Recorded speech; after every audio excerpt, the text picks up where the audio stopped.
Vraiment, tu as des rêves, si vraiment tu veux les faire, eh ben, il n'y a aucune raison de ne pas écouter ton cœur, quoi. Enfin, il faut le faire.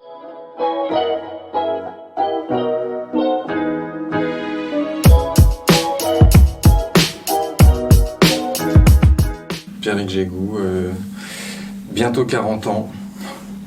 Incroyable. Je suis né à Laval, originaire de la Mayenne, mais j'ai passé beaucoup de temps soit en région parisienne, soit à l'étranger pour mon ancien travail qui était la direction artistique dans l'industrie de la publicité. Quand j'étais à Paris, en fait, j'étais directement en freelance. Ça m'a appris pas mal de choses, à bouger dans pas mal d'entreprises, jusqu'au moment où j'ai trouvé, où on m'a trouvé pour prendre un poste dans une agence de publicité à Paris qui s'appelle toujours d'ailleurs Fred et Farid. Et là, il y a eu un coup de cœur parce qu'on s'est vraiment super bien entendu avec les dirigeants. J'étais vraiment libre de se faire un peu ce que je voulais. Ils m'écoutaient vraiment. Du coup, je suis resté 5 ans, ce qui est pas mal. D'abord à Paris, et puis après, on a ouvert les bureaux à Shanghai. Donc là, ça a été un gros changement. L'ouverture du bureau à Shanghai, c'était vraiment pour y vivre. Du coup, on y a d'abord été 1 semaine, après 3 mois, et puis après, on a quitté notre contrat. J'ai quitté mon contrat français pour pouvoir avoir un contrat chinois, et puis là c'était le début d'une nouvelle aventure qui m'a profondément changé. Ce qui s'est passé en Chine, en fait, ce qui m'a vraiment le plus surpris en arrivant, c'était un pays que je connaissais vraiment pas, qui m'attirait pas forcément plus que ça, mais c'est la facilité avec laquelle on peut faire des choses là-bas. Moi je m'attendais à un pays pollué, une dictature. En fait, tu arrives dans un pays où tu te sens 1000 fois plus libre qu'en France, beaucoup moins de contraintes administratives, etc. Certes, la sphère politique, c'est fermé, mais à l'intérieur de ça, les gens sont beaucoup plus libres. Et c'est ce qui m'a libéré en fait, à l'intérieur de moi. C'est de me dire que voilà, tout est possible. Et là-bas, c'est vraiment la réalité, quoi, pour plein de choses, pour louer un appart, pour acheter une voiture, pour tout. Et pour entreprendre aussi. Les gens là-bas sont vraiment curieux et ont une soif de faire, de réussir, d'apprendre très forte. Du coup, ce qui m'a frappé en arrivant en Chine, c'est le monde de la mobilité électrique. En fait, c'est quelque chose que je ne connaissais pas en France. Et quand on arrive là-bas, ce qui m'a choqué, c'est que ça fait 30 ans ou 40 ans que tout le monde roule en électrique là-bas. Surtout les 2 roues, en fait. Tout ce qui est micro-mobilité, il n'y a plus de thermique là-bas. Du coup, en arrivant là-bas, tout est hyper silencieux, beaucoup plus silencieux qu'à Paris. Ce qui peut paraître paradoxal, tellement la ville est grande. Donc c'est d'abord ça, ça a attisé ma curiosité de voir tout le monde rouler sur des petits scooters électriques comme ça qui font pas un bruit. Et du coup, ça a commencé à nourrir en moi l'idée de ok, il y a peut-être quelque chose à faire là-dedans en Europe, à faire découvrir des gens. Et puis la techno paraît en fait très simple. Enfin, là-bas, c'est des moteurs de machine à laver tapés, une batterie de bagnole, tous les fils à l'air, ça roule quoi. C'est très simple. Du coup, ça a commencé à éveiller en moi des désirs de faire quelque chose avec ça, quoi. Donc j'ai commencé à nourrir ce projet là-bas de créer quelque chose autour de la mobilité électrique. Alors j'étais passionné de moto depuis des années, etc. Ça commençait à se mettre en place. J'ai eu cette idée avant de rencontrer ma future épouse et associée. Et quand je l'ai rencontrée, c'est vraiment été quelque chose de très fluide et très progressif, quoi. Il n'y avait pas vraiment ça a été très lentement. Et dès le début, moi, je lui ai dit que j'avais un projet qui était de construire mon entreprise. Je ne savais pas encore quoi, comment, quand, mais en tout cas, c'était là et qu'un jour ou l'autre, je quitterais mon emploi pour, entre guillemets, voler de mes propres ailes, quoi. Elle, son parcours, c'est quelque chose elle est très dans l'organisation. Elle travaillait comme assistante de direction dans des grands groupes américains, que ce soit dans la mode ou l'aéronautique. Elle est très organisée, alors que moi, je suis plus dans l'idée, l'intuition, le feeling, la création.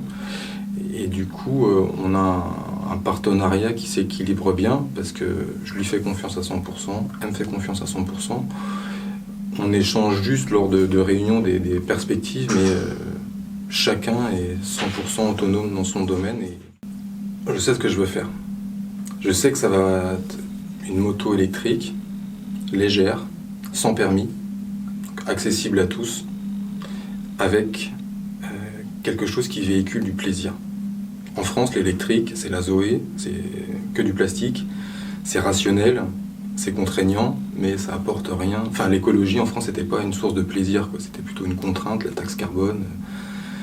Donc moi, c'était vraiment réconcilier quelque chose de sain pour le monde entier, au niveau du bruit, l'impact environnemental, même s'il y a des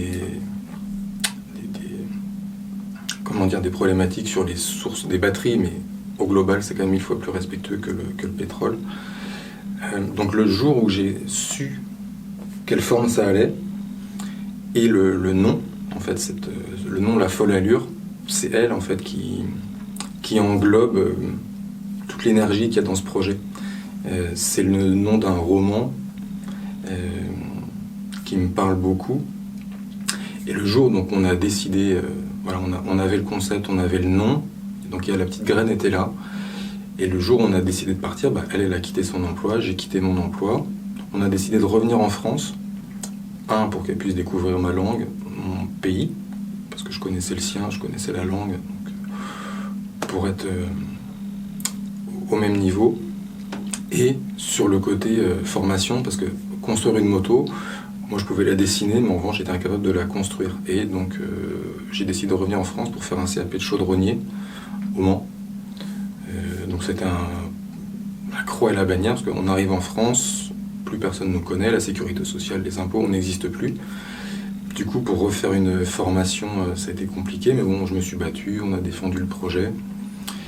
Et du coup, j'ai eu mon CAP de chaudronnier 2 jours avant la naissance de ma fille. Donc c'est vraiment synchrone, quoi. C'est marrant. Au début, quand on entreprend, c'est de ne pas rester seul. Et du coup, dès qu'on est arrivé en France, j'ai écrit une espèce de présentation qu'aujourd'hui on peut appeler un business plan.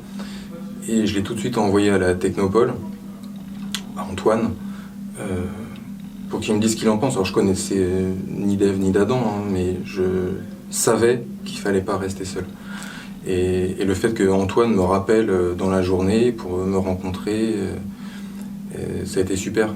Même si le projet à l'origine il était bien différent, parce qu'à l'origine on devait aussi créer le moteur. Et c'était un moteur novateur, un moteur électrique qui vibrait, etc. avec un piston électromagnétique et tout. Projet toujours en cours. Mais aujourd'hui c'est pas ça.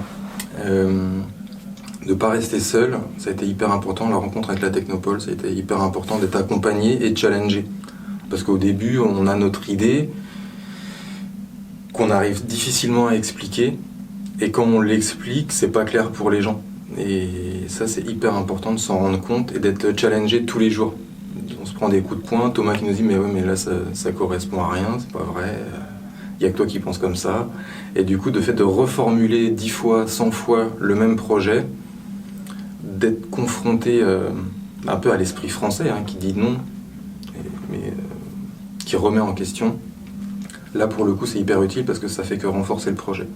Moi, je me souviens des présentations avec Christian Travier qui mettait le point sur des choses qui étaient très désagréables parce que ça nous remettait en question, et pas nous personnellement, mais le projet. Et du coup, c'était difficile.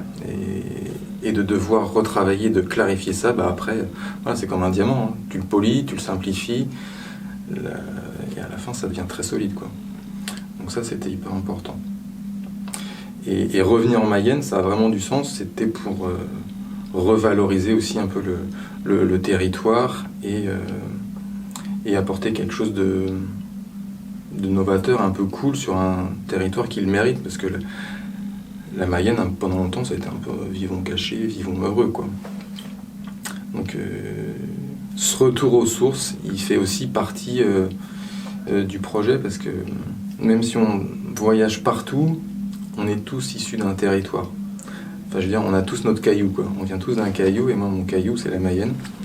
Et donc voilà, j'ai envie d'inscrire ce projet sur ce territoire pour le mettre en valeur, pour le dynamiser, pour quoi qu'on puisse faire. Hein. Je dis pas qu'on va tout révolutionner, mais mettre son petit grain de sable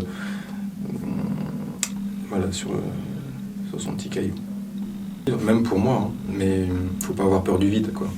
En gros, faut pas avoir peur du vide, pas avoir peur du mouvement. En gros, on n'a jamais rien d'acquis.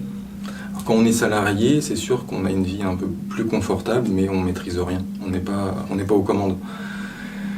Alors que quand on est entrepreneur, ou entre guillemets, on crée son activité et ses revenus,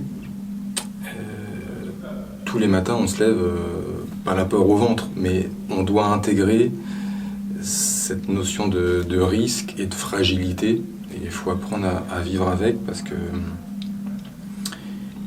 c'est inhérent à cette activité, quoi. Donc, après, bon, si on construit une multinationale, c'est sûr que ça va beaucoup mieux, mais nous, à notre échelle, surtout avec le post-Covid, hein, c'est intégrer cette fragilité et la faire sienne, en fait.